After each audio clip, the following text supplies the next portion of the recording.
Moi, je valorise énormément l'indignation, je trouve qu'elle est force de changement. Et de toute manière, la passivité n'apportera pas le changement qui est nécessaire aujourd'hui. Je trouve que le propos des jeunesses aujourd'hui, il est plus construit en fait. C'est quoi l'essence de l'humanité ? C'est quoi notre rapport aux choses, aux gens, à la nature ? Toute la théorie de l'écoféminisme, c'est dire que l'oppression que l'humain a pu avoir sur la nature est similaire à celle de l'homme sur la femme. Et que du coup, les causes de cette oppression sont globalement les mêmes.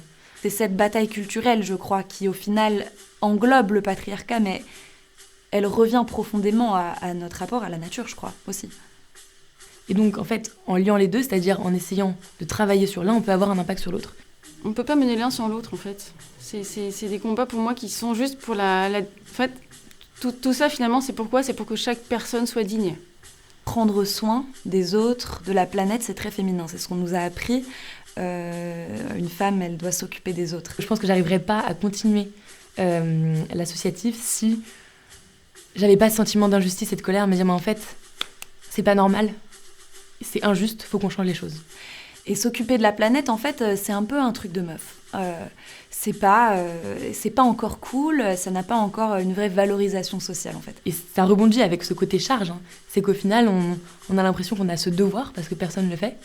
Et ça empiète sur notre vie personnelle. Est-ce que mon engagement affecte ma vie de femme ? Oui, parce que je dérange et qu'on ne m'a pas demandé de déranger, on ne m'a pas appris à déranger.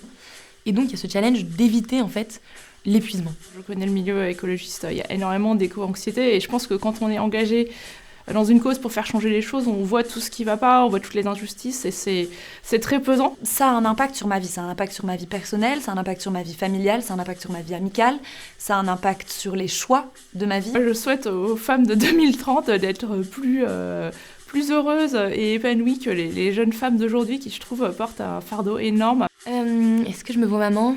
C'est vrai que c'est une question un peu compliquée et je pense que c'est compliqué pour tout le monde en ce moment de se dire qu'on peut donner naissance à un enfant dans ce monde. J'ai décidé de porter et de vocaliser ce message et aujourd'hui, du coup, je me remets constamment en question. Et je me dis, et les gens me remettent d'ailleurs en question, mais toi, si tu fais pas ci, mais toi, t'as pas été parfaite, mais toi, t'as déjà dit ça, t'as déjà fait ça. Je pense qu'il faut absolument pas se décourager et qu'il faut avoir conscience que le monde est merdique, mais qu'on est là pour le changer et qu'on a le pouvoir pour le faire.